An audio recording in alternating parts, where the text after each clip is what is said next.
Early Cold War Domestic Politics, 1945 to 1963.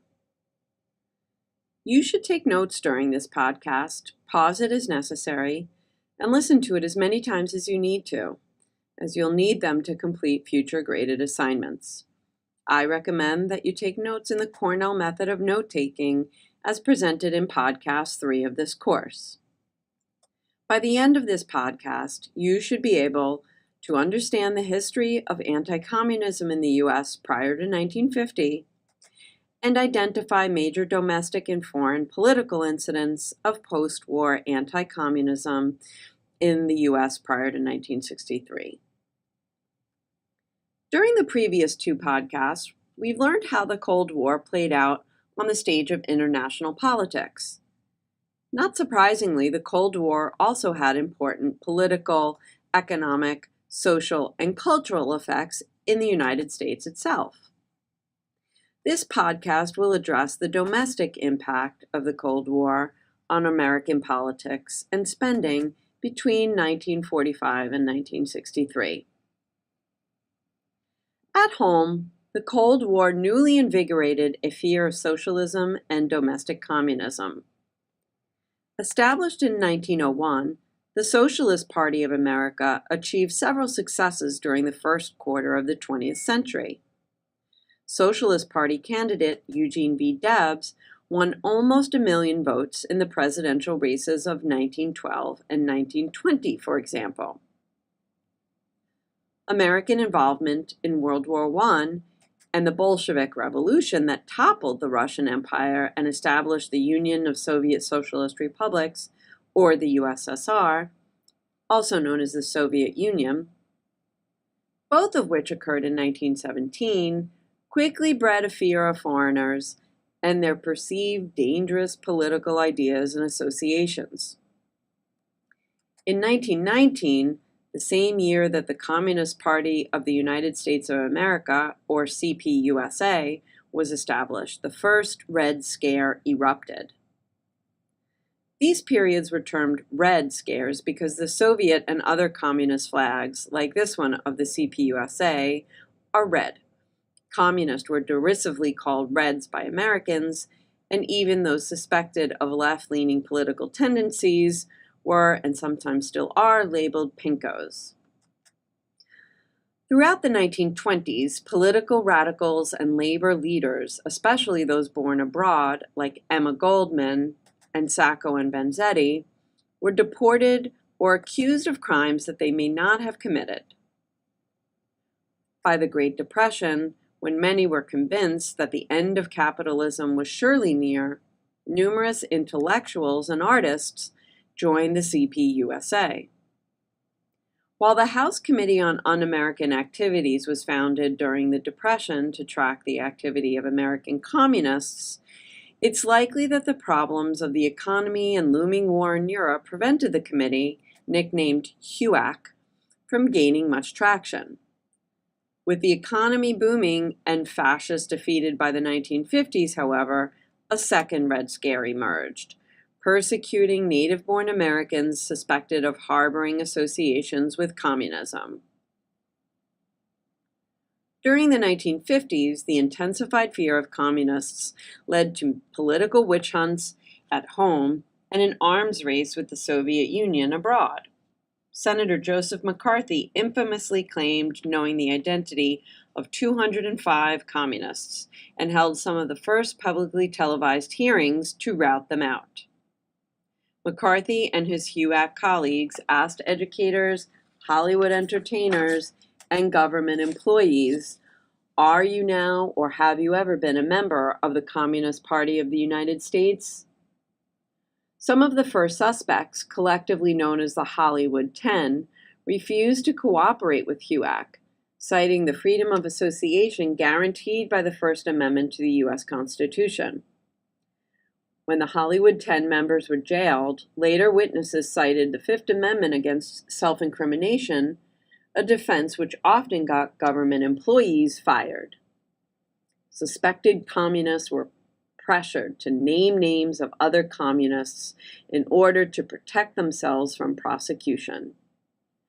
In addition to the educators, government, and entertainment employees targeted by HUAC, gays and lesbians were also suspected of being communists. Gay men, for example, were considered too weak to withstand the pressure of communist propaganda. Historians of the LGBTQ experience have termed the targeting of gays and lesbians during the 1950s the Lavender Scare. In all, many innocent Americans lost their jobs, reputations, and livelihoods for years thanks to their unconstitutional vilification by McCarthy and HUAC. Of course, the fear of communists threatening to bring down the American way of life also targeted actual communist spies.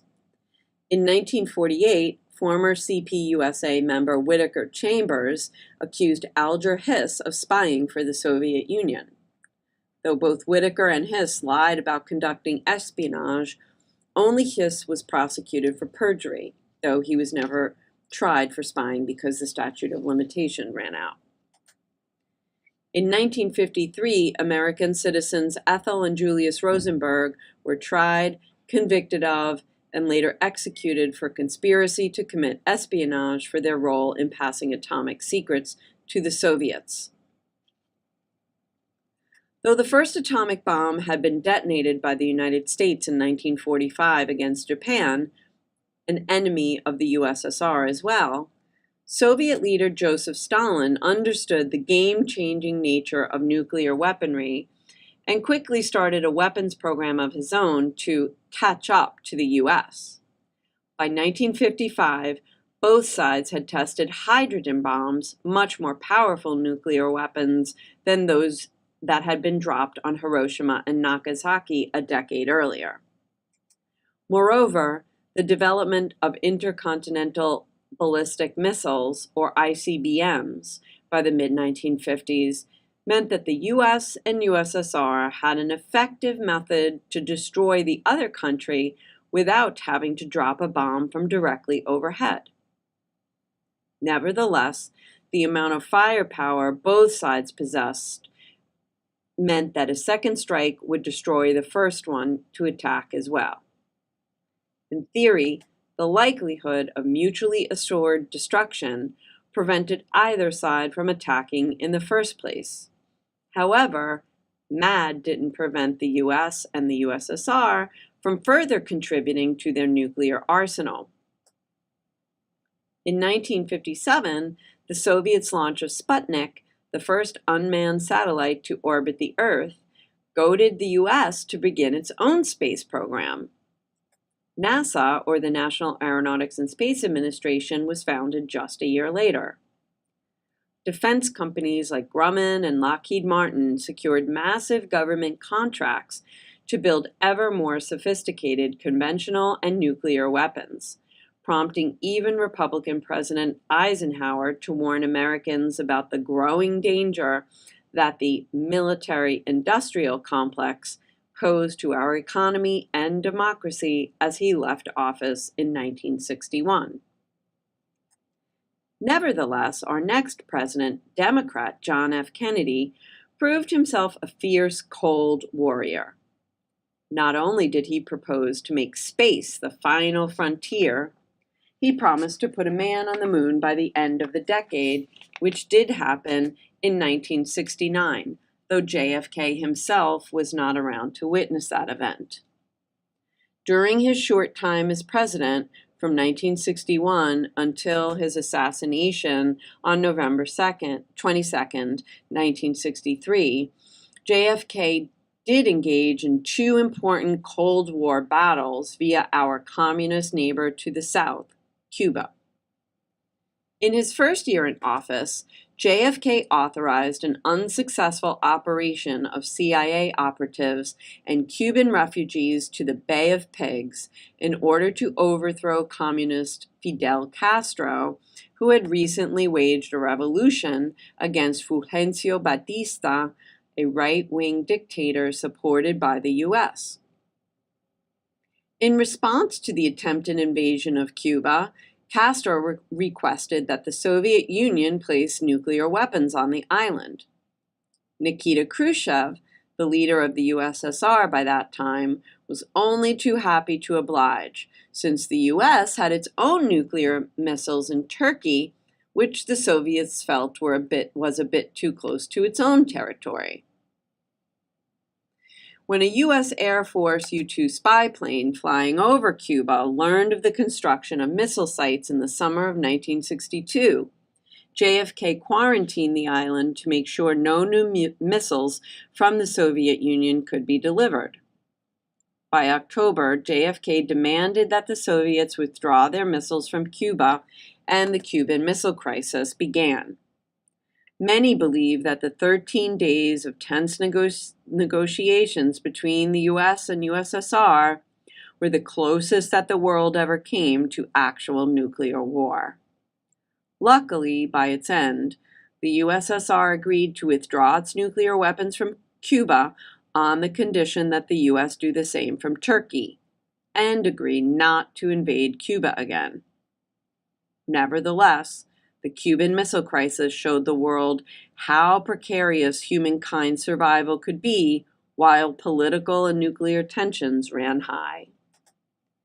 In all, the anti-communism fervor of the early Cold War period had important political consequences both at home and in America's dealings with the rest of the world. In the next podcast, you'll learn about some of the cultural and social effects of the early Cold War politics. Before going on to the next podcast, though, make sure you can answer each of the learning objectives for this one. Write each objective out in a sentence or paragraph now. If you find that you cannot do so, go back to the beginning of the podcast, listen, and watch again, pausing as necessary to supplement the notes you've already taken until you can easily answer all of the learning objectives. Good luck!